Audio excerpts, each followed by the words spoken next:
Well, hi everyone, and welcome to another Coffee with Craig. These are the shows I do where I kind of go live, just sporadically, really.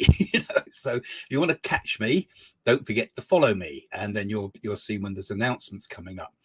Now, those that obviously don't know my work, I'm a psychic, a medium, and I make a lot of predictions about the future.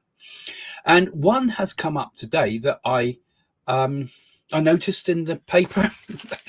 You remember at the beginning of the year, I said that there would be a food crisis this year, that we'd have serious problems with shortages of food. Now, this is before the Ukrainian war, and now we seem to have it in the press. Like for example, I don't always read the Daily Express, but in the Daily Express today, we've got apocalyptic warning over food prices. And this came up because of what was said by Andrew Bailey. I couldn't remember his name from it, so I've got his note down there. Andrew Bailey, for those that know, that in America and so forth, is the governor of the Bank of England.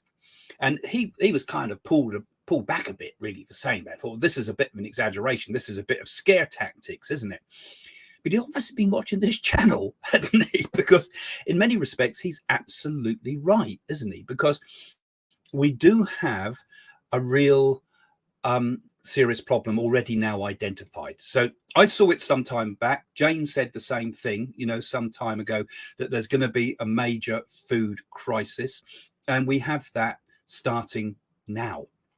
So what does this mean? What does this mean for all of us? Because what we're going to see, and now obviously I made those predictions way back, so this isn't a prediction now, but this is an analysis of what happened and what's likely to happen because of this. Because already India, I think perhaps wisely, has banned all exports of its wheat, because it's looking after its own people now, because it knows that it's always countries like India that get hit the hardest. Was I remember when I was a child about the starvation that went on in India, and there was also starvation in China that used to be talked about, and Biafra at that time, which of course Biafra is no longer a country. I'll say hello to you that are joining me in a minute, guys. You can have some questions ready both on the topic today and on the and any comments other than this on other topics as well, which you can talk to me about. But I was just looking at the food crisis, and I see, and we also got the problem now with there's going to be a failure of the harvest in Ukraine. And we're also not going to have any of the harvest from Russia either. So we do have quite a serious situation. So who's it going to hit? It's going to hit Africa, first of all, isn't it? We're going to see lots of starvation in Africa. Now, this is not a psychic talking now. This is just a human being talking now. And I don't know, but looking at what's happening, our pure logic can tell us that there's going to be really serious situations ahead. And already, even here in the UK, they're talking about, I don't know how it applies there in America. We've got any guys from America and Australia joining us today, but certainly on the news here in the UK, we're getting things saying that people are so strapped by the cost of living crisis, and that means the increase in fuel bills. I mean, I had my fuel bill come in today. Absolutely horrifying how much it's jumped, and I can manage it. But I thought, well, a few years ago, I wouldn't have been able to manage that when I was first getting started and first bought a house, for example. And some people are actually skipping meals, ordinary working people skipping meals, and unemployed people struggling hard to get enough together to eat. And that's here in the UK. And we talked last week, didn't we? We talked a little bit about the homelessness that's going on in America at the moment. We've got homelessness here in the UK and throughout Europe, but terrible problems there in California, terrible problems in New York, with people on the streets not being fed and prices shooting through the roof. And already we've seen how much things have got expensive. I don't know about you guys, but I mean, you only need to look at the size of a Mars bar or an ordinary, everything's getting smaller and going up in price, sizeflation. So we're seeing it from every direction, and I think we're going to see very serious issues and problems ahead.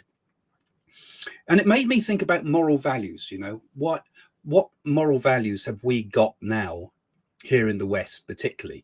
Because I know I'm still probably going to be able to eat. You know, I mean, I might eat expensively. It might take a lot more of our income for each of us to feed ourselves in the ways we kind of expected. You think about it, we've all lived like kings for a long time. And I think this food crisis will go on for a while. I think the energy crisis, I think we will sort that out.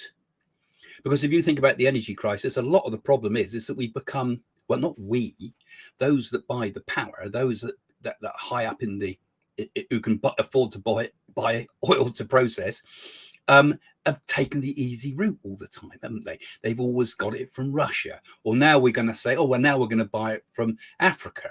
But, you know, really, we've got to look at that energy crisis and start to turn it into something a little bit more sustainable. We've all been talking about, you know, we're going to make the world a better place.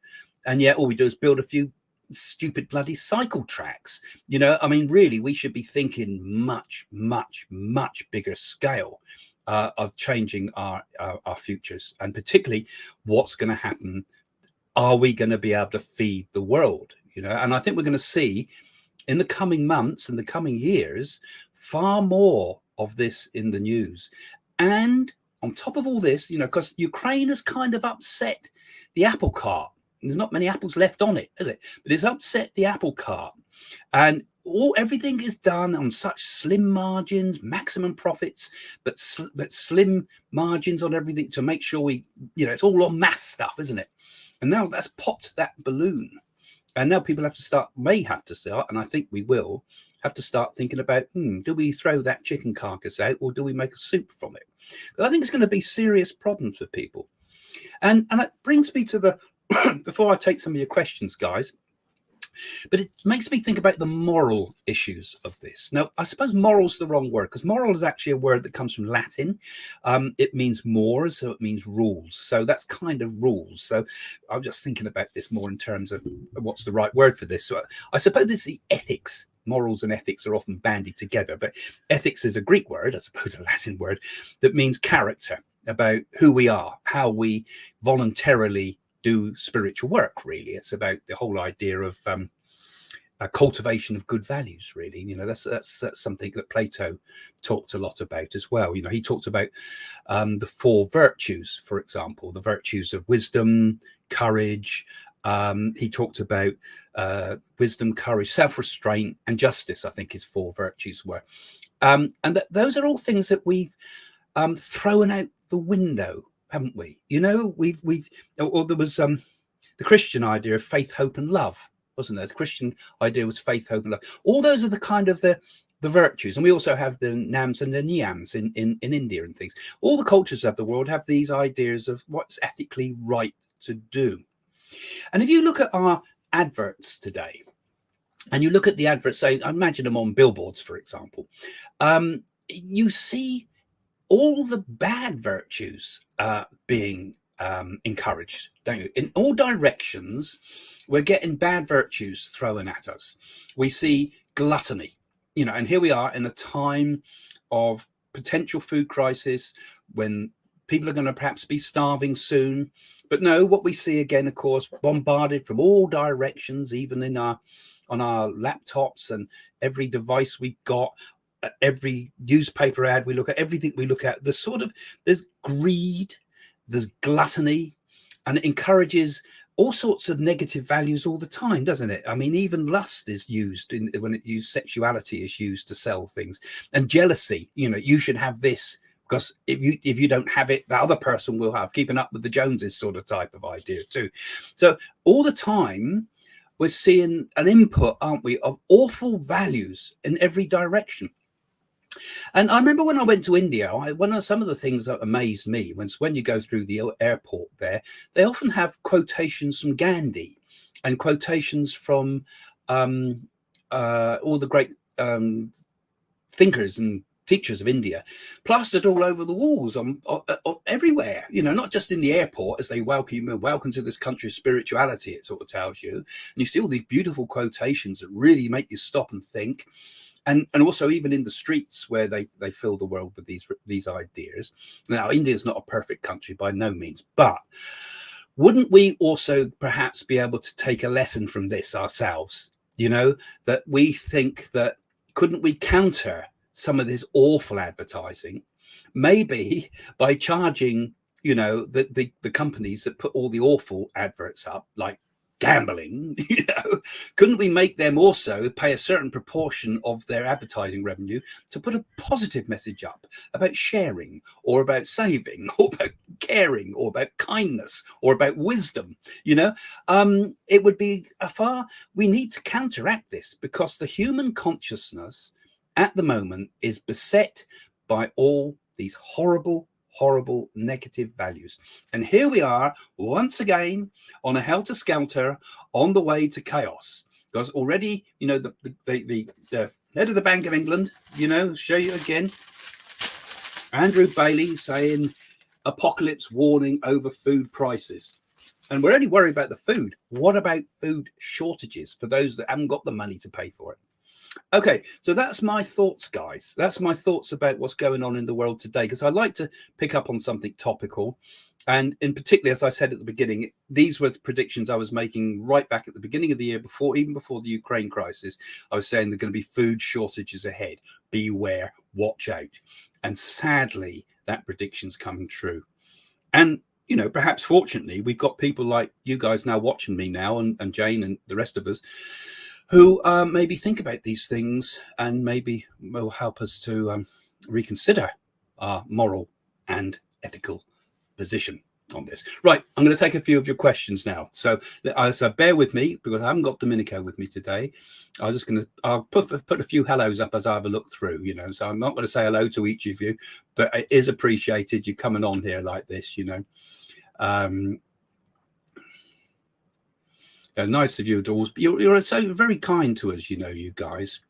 You know, it's really nice when you come in and you sort of make good questions like. But let's have a few of your comments about what do you think about the food crisis that's going on, you know, and also those of you that come on late, you know, stick it in the comments below. Where do you stand ethically on this? You know, should we all be maybe cutting down on how much we eat? And should we be thinking about giving more to the poor? And also, when you think about it, you know, when I did all this work with the Nadis and things like that, I learned that you really can clear your own personal karma by doing good actions, and in particular, feeding people. It's one of the most powerful things you can do.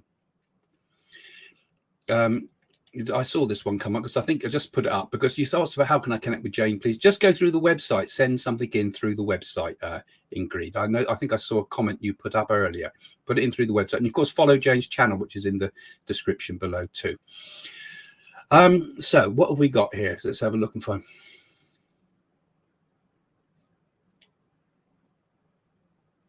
Now that's an interesting comment. First of all, yeah, thanks.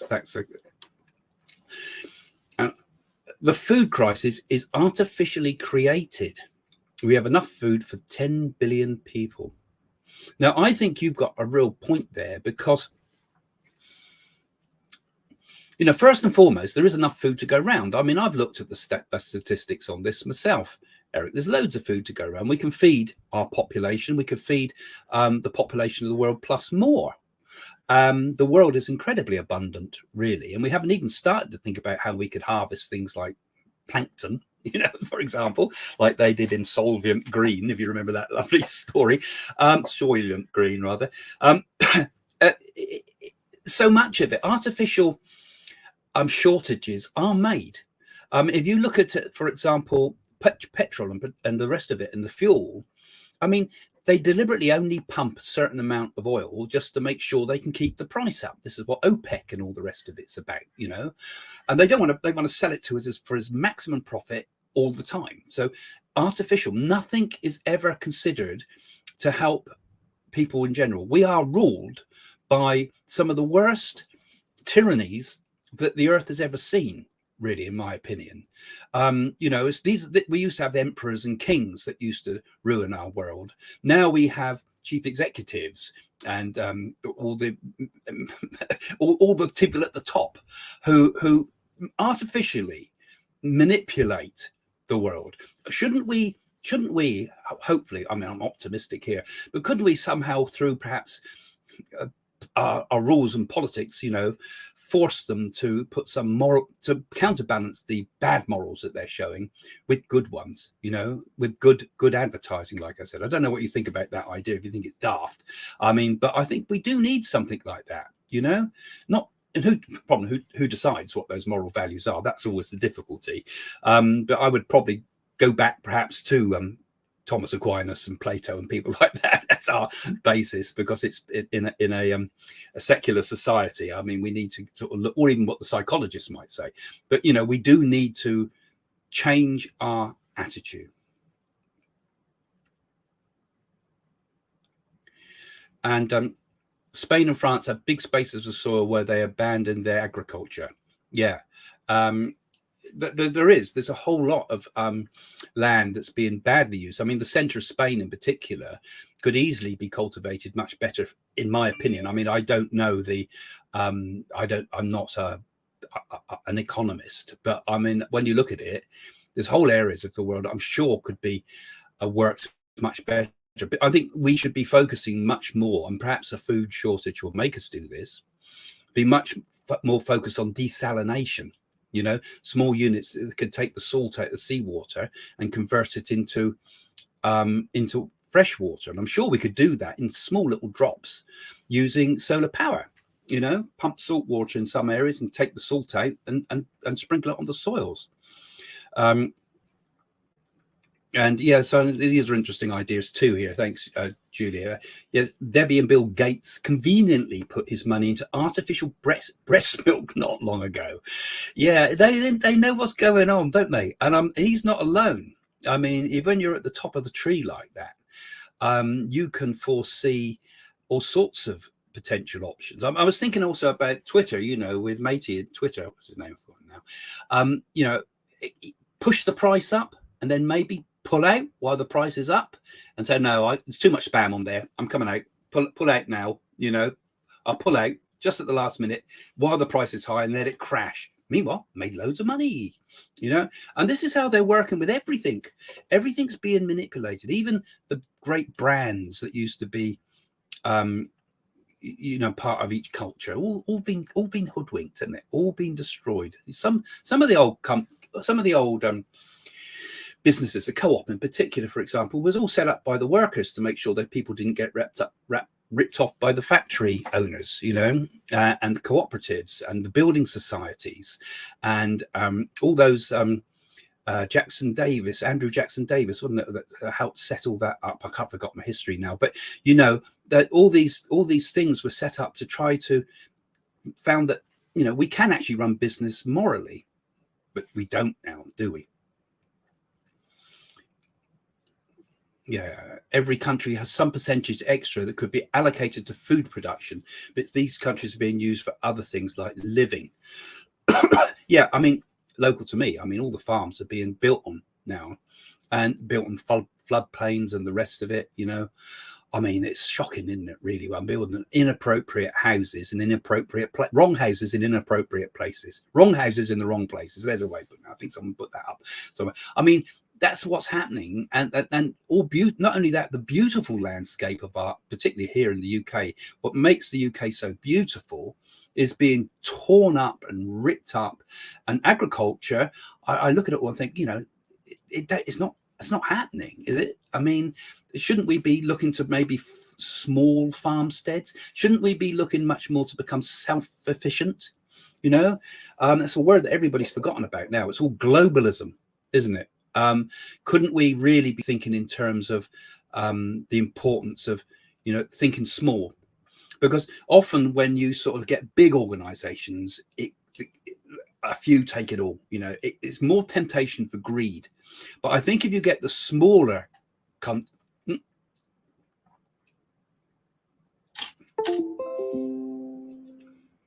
I'm back. Domenico, I need some help with his camera. It keeps overheating. Yeah, but it keeps it. We keep get. I'll probably get another one in a minute. It always happens twice, it seems. But we get this problem. This is a ghost. We get these problems with a few people taking it all, you know, and it makes me absolutely horrified. I think that's an interesting concept too. What do you think about artificial plant meat and artificial alternatives to milk? Well, in theory, it's a great idea, and I think it may be one of the things we need.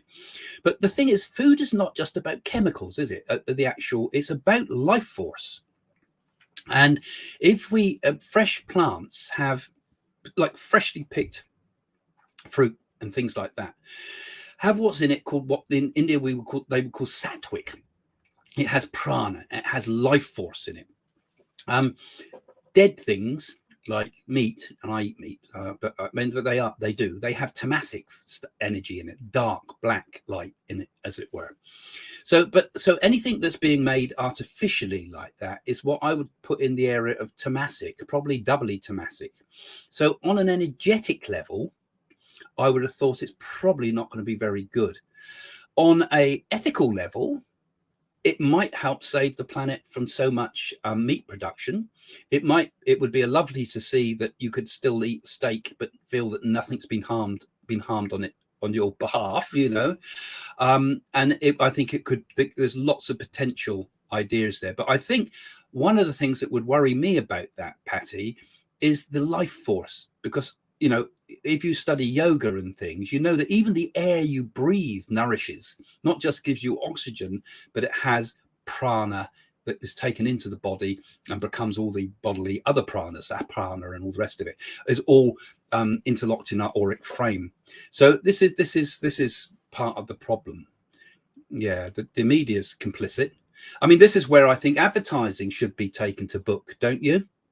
I mean, I was saying about, couldn't we have counter advertising put up, force them to put counter advertising up with proper moral stuff? I mean, it's not going to happen, but wouldn't it be lovely? Like I suggested at the beginning, what I saw in India there, you know, I see a lot of you are agreeing with it. It's circle of life. You see, this is talking about, you know, this idea of energy, isn't it, Valerie? I mean, it really is important, you know. I personally, at my age, need all the preservatives I can get. So I'm not sure quite how to answer that one. That's part of the way I think about things. You're saying we've got a few right wings here. Watch GB News. It is quite right wing, but I watch it too, and I think it's pretty good. That's Nigel Farage is on that one particularly, if you're interested in that one. Underground farming, says Alex. I think we probably will one day have new ways of producing food. I mean, some of my other predictions that I've made is I do think what's going to save our necks for all of us, and it's not round the corner, but it will come. I do feel that in the future we will be able to get energy out of nothing, 0 point energy. We'll be able to pull energy out of nothing. I mean, the whole universe is made of energy. It's incredible. We're surrounded by energy. We have to still get it from fuel, from, you know, all types of fuel. But if we had an unlimited amount of energy, then we could use, and we got plenty of water on this planet. We could green the Sahara. We could green the middle of Australia. And I do feel that will come. I think it will happen in my lifetime, or the beginnings of it. So it will come. And I think this will be perhaps one way we can sustain the world.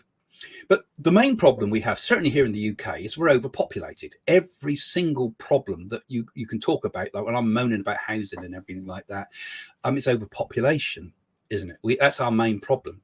And what normally causes, Europe's had overpopulation because everybody from the poorer countries poured in. But normally, in most societies as they advance and the people become more affluent, is that the birth rate drops because people don't feel they have to have more children. They tend to be happy. If you're unhappy, you tend to have more children to cheer yourself up, partly, but also on a far more practical point of view, families in the third world, for example, will have more children to look after them when they get older. And the same mentality happens here in the West as well, of course, doesn't it, in the affluent countries. But as soon as you give people enough money, as long as you give people some security, miraculously, population naturally drops. So the best thing to do is to feed everybody. If everybody's fed, if everybody particularly had water, because you imagine being without clean water, you go to some of these countries. I've been to the northern African countries as well, and I've been to all over the east and things, you should know. But you imagine having not enough water, or dirty, filthy water, feeding your baby filthy water. I mean, water is a thing that's been greatly forgotten about as well. We worry about the oil, but some people are worrying about whether they can get enough water to drink. And of course, this is going to become a bigger problem as time goes on too. So maybe we will get things like underground farming, so that's true. I heard about, I'm just looking at some of these ones. Did it go?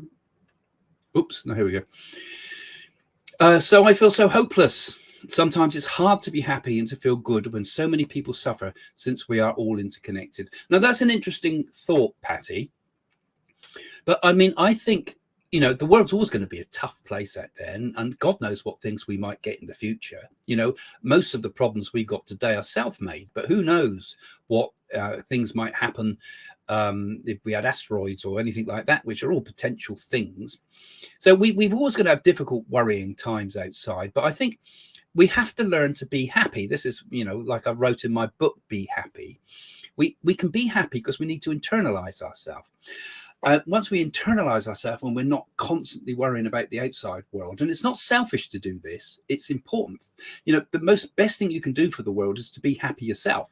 Because if you can become a happy person, that spreads pretty quickly, actually, and it will rub off on other people.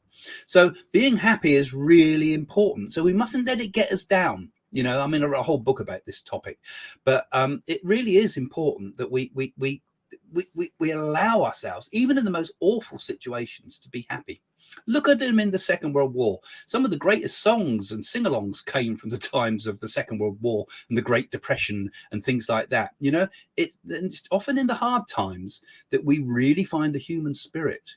I don't know what your thoughts are about that, guys, but do you see the USA economy bouncing back after the Biden administration? Well, they tell me off because they say, you're not an American, how can you comment on this? But I mean, just seeing it from the outside, I think some of us from the outside looking in sometimes have a better view of it, I think. And I think it will bounce back eventually. In fact, I think we're going to have a steep drop in the economic outlook. They're talking even possibly a depression, but I think we will bounce back from it. Just as we went into it quickly because of the Ukraine war and things, I think we will come back quite quick. I think we will. It won't be apocalyptic. It will be a bounce back. We will get that. And I think the Biden administration actually has been, their attitude, if I was to sum that up, I'd say, let's spend our way out of debt. And anybody with any sense would understand that don't work. It's like, let's eat ourselves thin, easy answers, easy things. Everybody wants easy answers. Yeah, this is quick. Let's get out the way. Yeah, let's spend our way out of debt. And sometimes spending in infrastructure and things like that can boost an economy, but you only get one shot at it. And if it don't work and it falls down, bad time. And I think we're going to see some real serious things happening because as I've said, I think they're going to lose. Both houses are going to go to the Republicans. And here's a prediction for you. When it goes to the Republicans, I see them trying to impeach Biden, because you've got two houses, and I feel you're going to get everybody going to start saying, right, let's get our revenge. And there is that sense in American politics of getting revenge on one another. And it's not right. I mean, both sides are wrong with this. But I think we might see the impeachment of Biden if illness doesn't get him first, because I feel both things. And it will probably be on the basis of illness that they will try to impeach him, saying that the president is incapable. I'm sorry to some of you, you're going to hate me for saying that, but that's as I see it. And I do feel we're going to see possible impeachment of Biden in the future. And that will be after, I think, we've had the Republican gains, which will become strong enough to be able to push through that type of thing far more than the Democrats were able to do on Trump.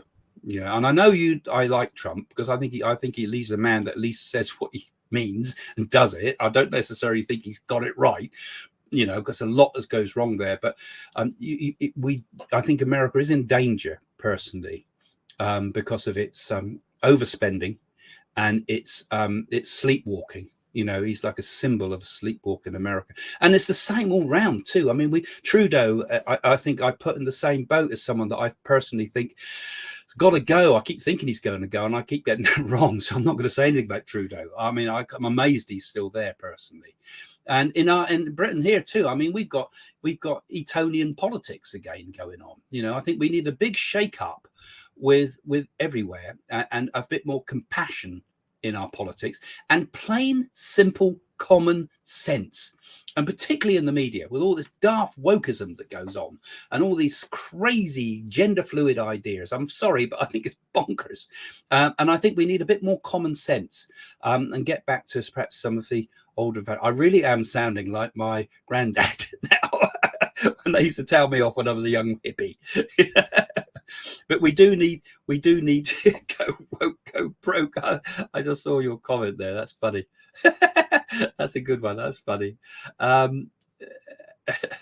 okay, you all love it, don't you, if I mention about Biden? But I'm afraid I have of that opinion.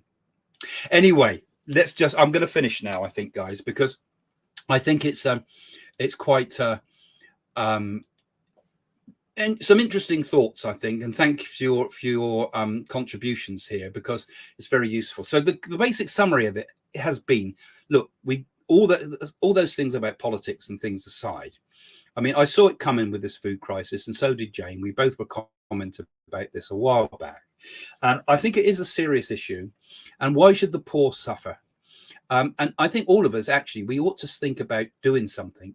And perhaps the only thing we can do is actually perhaps give a little bit more to the poor, and perhaps consume a little bit less, and perhaps try to eat better and stop all the sugar producers and the rest of it, and the coffee producers making fortunes out of us, and I think that's where the idea I talked about the difference between morals and ethics earlier on. That's where ethics comes in, because it's how we live. It's not just like, I suppose morals is a bit like it's rules, so it's like like lose weight quick.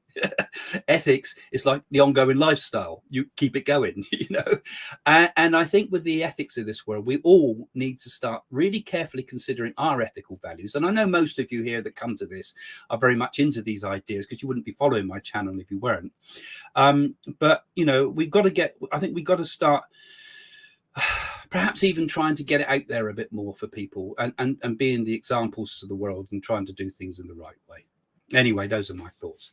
All right, thank you guys for joining me. I will see you soon. So would you like to know more? Come and see my website at psychics.co.uk, where you can buy my books. You can also read lots of free articles, and you can join our Patreon community if you like there. You can also book readings with myself and Jane. I do readings by Zoom and by email. Jane does them one-to-one at home. So have a look on the website, you'll find all that. And you'll also find our team of readers who do international work. So you can book a psychic, a medium, an astrologer there, and they're available now for phone readings 24/7. So visit our website, psychics.co.uk. You'll find a link in the description below.